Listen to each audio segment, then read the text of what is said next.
Welcome back, everybody. This Week in America, website thisweekinamerica.us. Great to have you with us on the program today. Back with us, our guest in the program is Dr. Susan Smith-Jones. For a woman with three of America's most ordinary names, Dr. Susan Smith-Jones has certainly made extraordinary contributions in the fields of holistic health, anti-aging, optimum nutrition, and balanced living. For starters, she taught students, staff, and faculty at UCLA how to be healthy and fit for 30 years. Susan is also the founder-president of Health Unlimited, a Los Angeles-based consulting firm dedicated to optimal wellness, health education, and human potential. She travels internationally as well as a frequent radio, TV show guest, and motivational speaker. The author of over 25 books, including Recipes for Health Bliss, Detoxify and Rejuvenate, The Curative Kitchen, The Joy Factor, and Walking on Air, your 30-day inside and out rejuvenation makeover. Her books, website, and digital seminars, the series entitled Renew Your Life, available only through her website. And as a worldwide audience for that website, the website is like a holistic health app for anything related to superfoods, optimal nutrition, weight loss, anti-aging, rejuvenation, natural remedies, and balanced living. And the website is very simple, SusanSmithJones.com. And she's with us on the program today. Susan, welcome back on the show. Great to have you with us. Hey, Rick, it's wonderful to be back with you. I can think of nobody I'd rather... I hope you're going to be kind to me today. Well, and that's the topic. Let kindness be your default position and guiding light, the lack of civility in society. Before we get started, I would like to say there's nobody I'd rather spend the month with to celebrate National Salad Month than Dr. Susan Smith-Jones. Thank you for joining us on a Salad Month. And this is interesting. I'm reading this. You can read all of this in the newsletter for May, June, and we'll talk about that, available at the website SusanSmithJones.com. Salads, for so many of us, we grew up eating salads because Mom would put them in front of us at the table and like these little things of iceberg lettuce, and I think there were tomatoes on top of it. We've come a long way, haven't we? Salads, really, you could live on salads. No, you could, and I pretty much do live on salads. I think it needs to be the main focus of a meal, and you can add different proteins on top of a salad like tuna or salmon or beans, tofu, nuts and seeds, and put in a variety of colorful vegetables, and you can make it a whole meal. You know, salads are the healthiest foods, literally, that you can eat if you don't mess it up with lots of creamy-type dressings. You can ruin a good, healthy salad if you have very high-fat dressings. You know, you see that often as you're out eating and you're looking at somebody getting a salad, and you're thinking, okay, that's fine, they've made a wise choice. And then they've like a gallon and a half of Thousand Island dressing they pour on top of that. And it's like, okay, that didn't just negate it. This guy probably took 5 years off his life by just having that salad for dinner. Right. By the way, the book I mentioned, Recipes for Health Bliss, a lot of great recipes in there regarding salads. And as Susan said, it's not just like a slab of lettuce and maybe a little dressing and a tomato. There are a lot of great things you can do with salads. And you'll find that information at Recipes for Health Bliss. Also, a lot of great information at SusanSmithJones.com. But May is National Salad Month. We needed to get that out of the way. And now we're talking about the topic of kindness and lack of civility. And we see it all across the country. We can't have really discussions with people anymore. If they're not in total agreement with us and us with them, we end up yelling and screaming and walking away. What happened to civility in society? I know, isn't that the truth? Let me begin by giving you this great quote by Mahatma Gandhi. He said, "The pure, loving kindness of one gentle soul could nullify the hatred of millions. It's time for all of us to be more tender-hearted and to show kindness to everyone." And one of my favorite authors of the past, I don't think I've ever told you this, Jane Austen, she said, "There is no charm equal to tenderness of heart." And you're right. You turn on the TV these days and whatever's going on in this country and around the world, people are not treating other people with kindness, with the golden rule. And it seems like this, and people are always busy, running around, you know, with barely any time to call their own, and they have mounting stress and other health issues. And just a month ago, I gave a beautiful workshop on kindness, and you never know when you send out the flyer how many people might sign up. I thought maybe we'd get a low turnout, and I was shocked that within 2 days it was filled. I only can take 100 people, so we had almost twice that, and I'll do another workshop. But in my workshop, we talked about what causes you to be less kind, and people said, well, I burn the candle at both ends, I don't get enough sleep, I'm always doing everything for everyone else, no time to call my own, I feel like I'm in a spin cycle lifestyle. And that's the truth. If you look at yourself, you'll probably say that maybe a few decades ago or many years ago you felt more compassionate than you do now. And that's because we're living on a fast track, always rushing, eating fast, talking fast, moving fast. What a difference, Rick, from 30 years ago.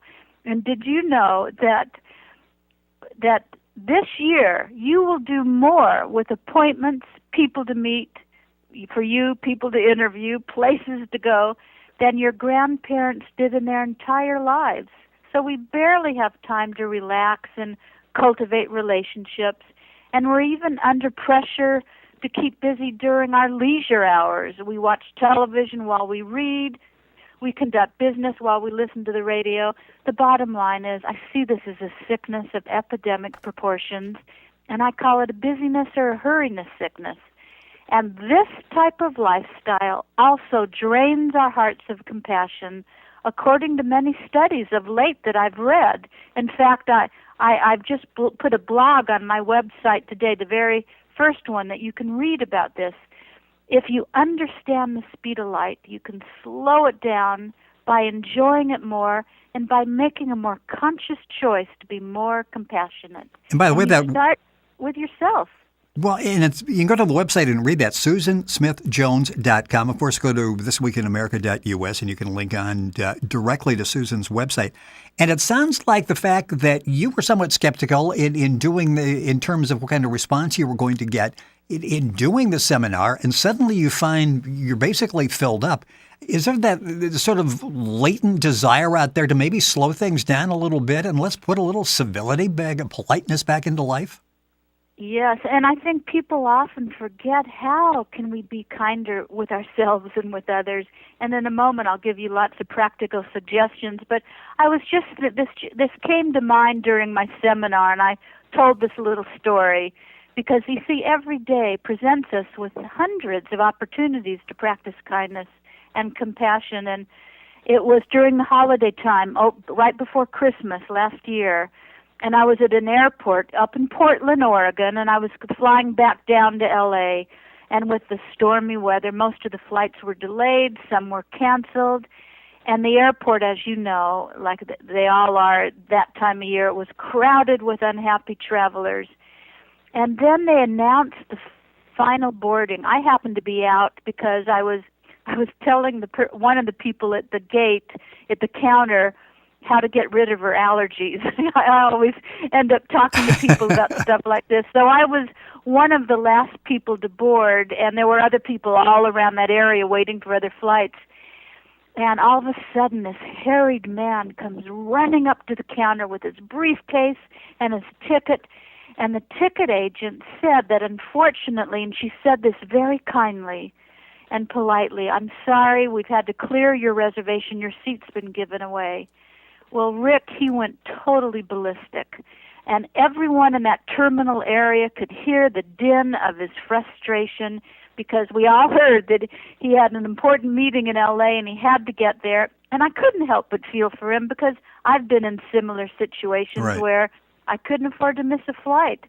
But, he let everyone know that he, in his tirade, that he wanted to see her supervisor. And then all of a sudden, this sweet, dear, petite woman who really appeared to be in her mid to late 70s walked up to this man and said, "Dear, I'm not in a hurry. I'd be happy to give you my seat." This was like 5 feet in front of me. Well, as you can imagine, this man stopped right in his tracks, and it almost looked like he was about to cry because he was embarrassed. He apologized to her, the ticket agent, everyone around, and thanked the woman for being his angel. So he boarded the flight, happy, relieved, wiser. But what a blessing for this lovely woman, because the man never knew it, but the airline got her another flight just 3 hours later coming down to L.A. and also gave her a free first-class round-trip ticket to any destination served by the company. So she was twice blessed. And like Mother Teresa said once, spread your love everywhere you go. And like my mom and grandmother used to say to me, Susan, walk that path of love and kindness, and joy will be your constant companion. If there was one thing that they taught me more than anything else when I was young, it was and you know this, always to live by the golden rule. Treat others the way you would like to be treated.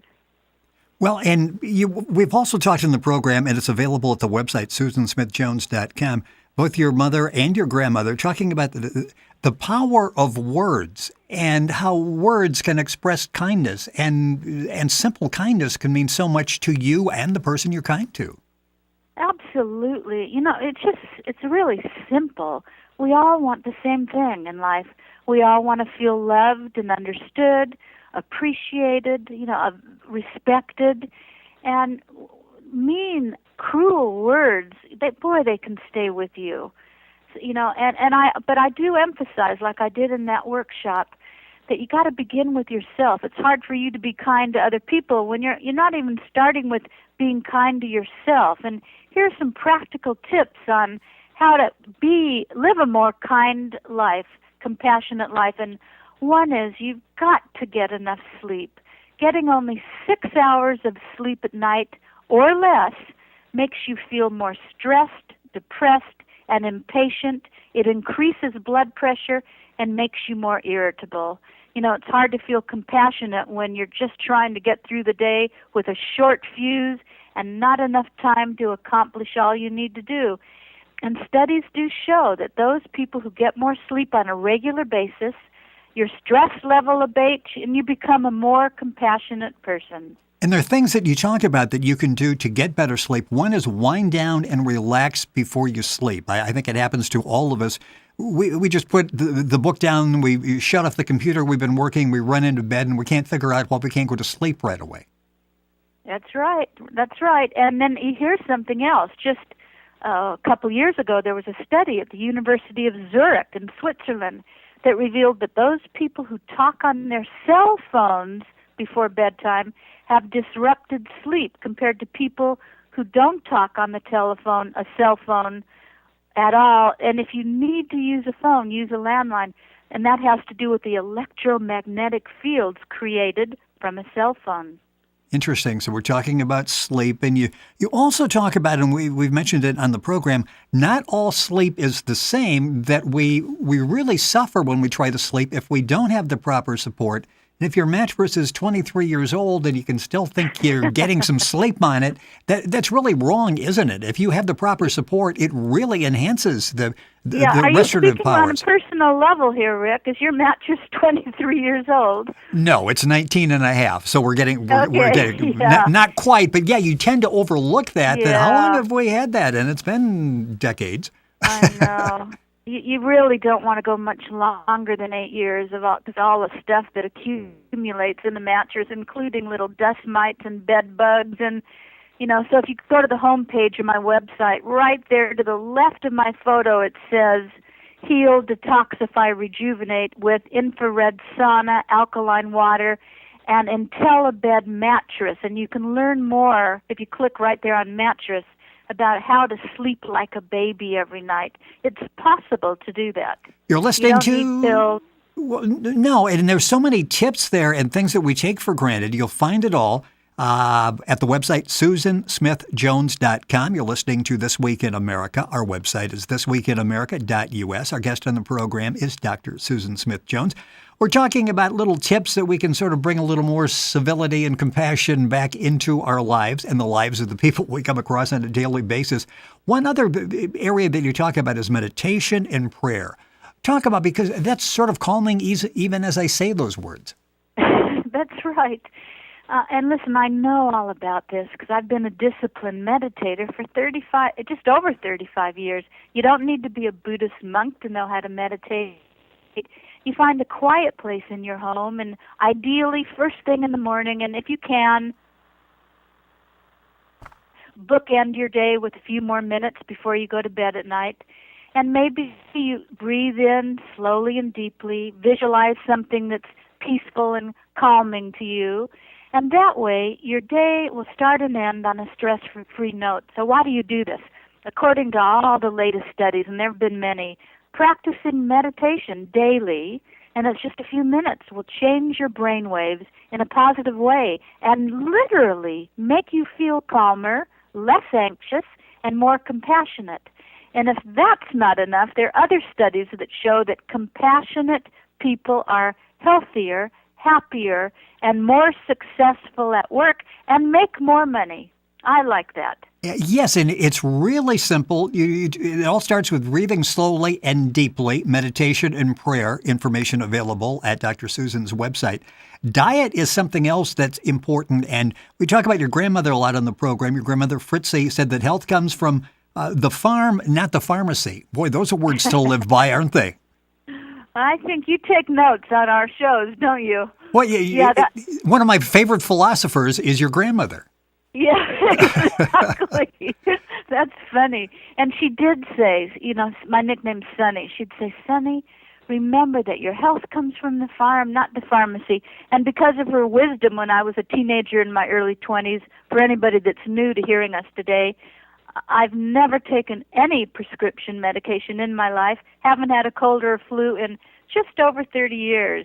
But what she taught me about food is to reduce or try to avoid foods made with white sugar, white flour, and artificial colorings and flavorings and preservatives, because these foods change the hormonal balance and cause you to be in a bad mood. The foods that put you in the best mood are foods that literally have the highest vibrational rate. And all food, it has a vibrational rate in it. This isn't a weird LA thing.